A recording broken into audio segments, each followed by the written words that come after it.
எல்லாருக்கும் வணக்கம். நான் Hema Subramanian. Welcome to home cooking Tamil.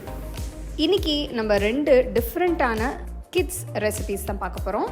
ஒன்று வந்து ஜாப்பனீஸ் ஸ்டைல் சூஃப்லே பேன்கேக்ஸ், இன்னொன்று வந்து கொரியன் ஸ்டைல் சேவரி பேன்கேக்ஸ். வாங்க இது ரெண்டுமே எப்படி செய்கிறதுன்னு பார்க்கலாம்.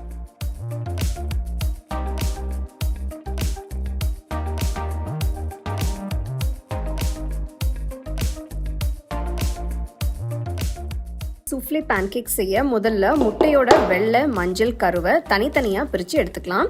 இந்த ரெசிபிக்கு நான் 4 முட்டை எடுத்திருக்கேன். முட்டையோட மஞ்சள் போர்ஷனை தனியாக எடுத்துட்டு ஒரு பவுலில் வைங்க. முட்டையோட வெள்ளை பாகத்தை தனியாக ஒரு பெரிய பவுலுக்கு மாற்றி வைக்கிறேன். இதை நம்ம பீட் பண்ணிக்கலாம். பீட் பண்ணுறதுக்கு முன்னாடி கொஞ்ச நேரம் ஃப்ரிட்ஜில் வச்சு எடுத்துக்கலாம். இப்போ மஞ்சள் கருவை நல்லா பீட் பண்ணுங்க.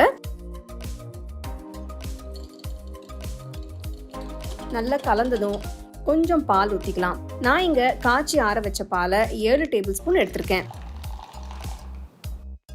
இது கூட 1 டீஸ்பூன் வெனிலா எசன்ஸ் சேர்த்து கலந்துக்கலாம். அடுத்து 6 டேபிள் ஸ்பூன் மைதா மாவு, 1 சிட்டிகை உப்பு, 1/4 டீஸ்பூன் பேக்கிங் பவுடர் எல்லாத்தையும் சலிச்சு முட்டையோட மஞ்சள் மிக்சரில் சேர்த்துடலாம். சேர்த்த பிறகு நல்லா ஸ்மூத்தாக மிக்ஸ் பண்ணிக்கலாம்.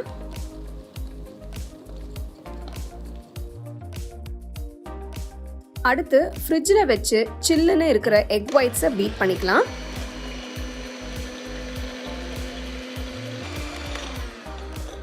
ஒவ்வொரு டேபிள் ஸ்பூனாக சர்க்கரையை சேர்த்து நல்லா மிக்ஸ் பண்ணுங்க. நான் 4 டேபிள் ஸ்பூன் சர்க்கரை எடுத்திருக்கேன்.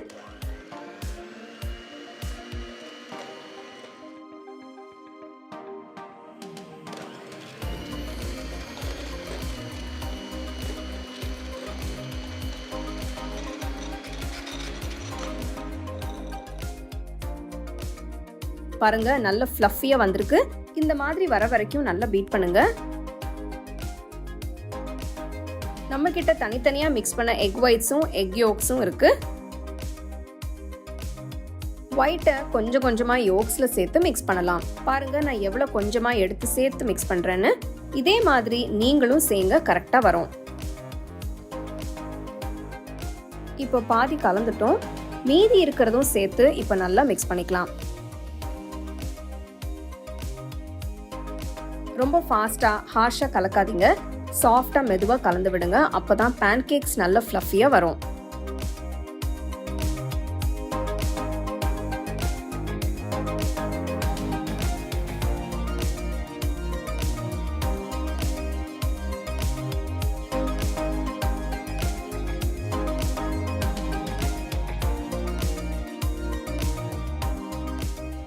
பேன்கேக் செய்ய மிக்ஸ்சர் ரெடி ஆயிடுச்சு.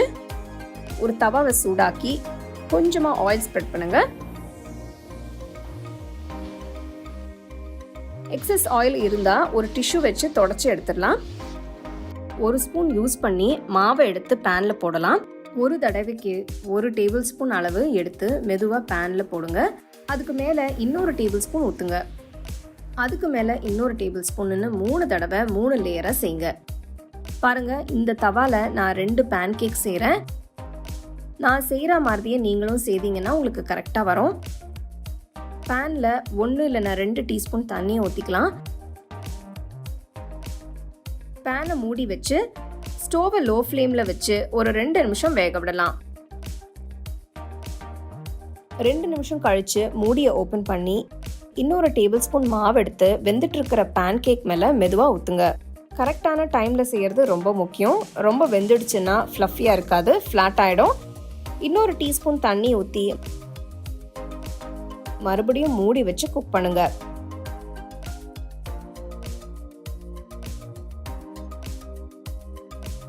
ரெண்டு நிமிஷம் கழிச்சு பேன்கேக்கை மெதுவா ஸ்லோவா திருப்பி போட்டு வேக விடுங்க.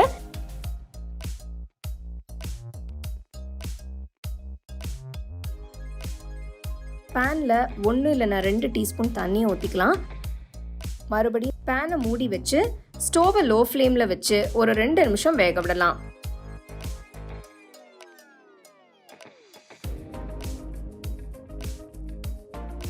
ரெண்டு நிமிஷம் ஆனதும் பேன்கேக்கை மெதுவாக எடுத்து ஒரு பிளேட்டில் வச்சு கொஞ்சம் வெண்ணெய், கொஞ்சம் மேப்பிள் சிரப் இல்லைனா தேன் ஊற்றி சர்வ் பண்ணுங்கள்.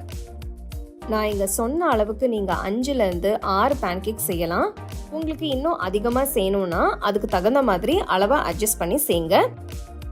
பார்த்தீங்க இல்லையா, அந்த சூப்பரான சூஃப்லே பேன்கேக்ஸ் எவ்வளோ அருமையாக இருக்குன்னு. இது ரொம்ப ஃப்ளஃபியாகவும் ரொம்ப சாஃப்டாகவும் பஞ்சு மாதிரி இருக்கும். ஸோ நீங்கள் செஞ்ச உடனே இதை சர்வ் பண்ணாதான் ரொம்ப பர்ஃபெக்டாக இருக்கும். கண்டிப்பாக நீங்கள் ட்ரை பண்ணி ரசித்து சாப்பிடுங்க.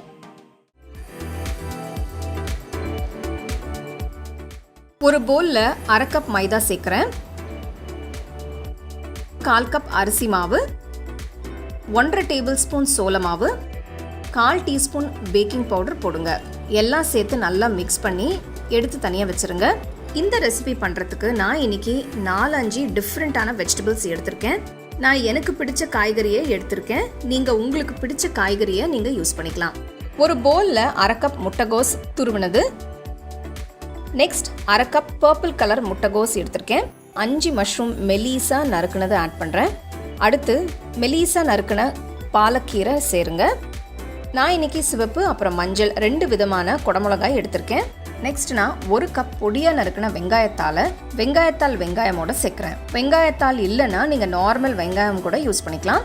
நெக்ஸ்ட் ஒரு மீடியம் சைஸ் கேரட் துருவினது ஆட் பண்ணுங்க. ஒரு பச்சை மிளகாய் பொடியாக நறுக்குனது சேருங்க. பச்சை மிளகாய் ஆப்ஷனல் தான், உங்களுக்கு காரம் வேணாம்னா நீங்கள் சேர்க்க வேண்டாம். நெக்ஸ்ட் 1 டீஸ்பூன் உப்பு, 1 டீஸ்பூன் மிளகுத்தூள், கொஞ்சம் எள்ளு, அடுத்து 1 டீஸ்பூன் சோயா சாஸ் ஊற்றுங்க. எல்லாம் சேர்த்து நல்லா மிக்ஸ் பண்ணுங்கள். காயில் உப்பு காரம் நல்லா கோட் ஆகிற மாதிரி மிக்ஸ் பண்ணுங்கள். பாருங்கள் இந்த காயெல்லாம் எவ்வளோ ஃப்ரெஷ்ஷாக இருக்குன்னு. இது ரொம்பவே சூப்பரான ஒரு ஈஸியான ரெசிபி, ரொம்ப குவிக்காக செஞ்சிடலாம். நெக்ஸ்ட் ரெடி பண்ண மாவை சேர்த்து நல்லா மிக்ஸ் பண்ணுங்கள். காயெல்லாம் நல்லா கோட் ஆகிற மாதிரி பார்த்துக்கோங்க. உங்களுக்கு மைதா வேண்டாம்னா நீங்கள் அதுக்கு பதிலாக கோதுமை மாவு இல்லைனா கடலை மாவு கூட யூஸ் பண்ணிக்கலாம். இது ரொம்பவே ட்ரையாகவும் இருக்கக்கூடாது, அதே மாதிரி ரொம்ப தண்ணியாகவும் இருக்கக்கூடாது. ஸோ கொஞ்சம் கொஞ்சமாக தண்ணி ஊற்றி காய்கறி நல்லா கோட் ஆகிற மாதிரி பார்த்துக்கோங்க.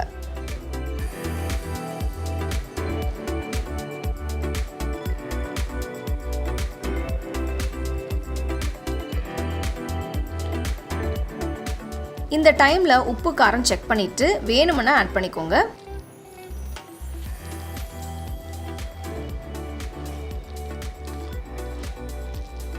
இந்த வெஜிடபிள் பேன்கேக்கான மிக்ஸ்சர் இப்போ ரெடி ஆயிடுச்சு. எடுத்து தனியாக வச்சுருங்க. பேனில் இப்போது எண்ணெய் ஊற்றி பேன்கேக் மிக்ஸ்சரை பேனில் போட்டு ஸ்பூனை வச்சு மெதுவாக லைட்டாக ஸ்ப்ரெட் பண்ணுங்கள். நான் சின்ன சைஸ் வெஜிடபிள் பேன்கேக்ஸ் பண்ணுறேன். உங்களுக்கு வேணும்னா நீங்கள் பெரிய சைஸில் கூட அதை பண்ணிக்கலாம். இதே மாதிரி எல்லா பேன்கேக்ஸையும் ரெடி பண்ணிக்கோங்க. பேன்கேக் ஒரு பக்கம் வெந்ததும் அடுத்த பக்கம் திருப்பி போட்டு லைட்டாக ப்ரெஸ் பண்ணுங்கள். பேன்கேக் வெந்து ஒரு நல்ல கோல்டன் ப்ரௌன் கலர் வர வரைக்கும் கம்ப்ளீட்டாக வேக விடுங்க. பேன்கேக் வெந்துடுச்சு. இப்போ பேன்ல இருந்து எடுத்துட்டு சூடாக சர்வ் பண்ணி என்ஜாய் பண்ணுங்க.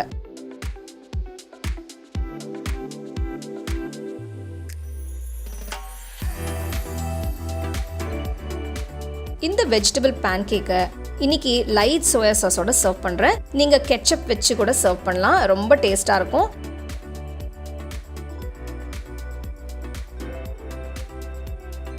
நிறைய காய்கறிகள் சேர்த்து நம்ம இந்த பேன்கேக்ஸை செஞ்சுருக்கோம். எவ்வளோ அருமையாக இருக்குது பார்த்தீங்களா? செய்யறதும் ரொம்ப ஈஸி.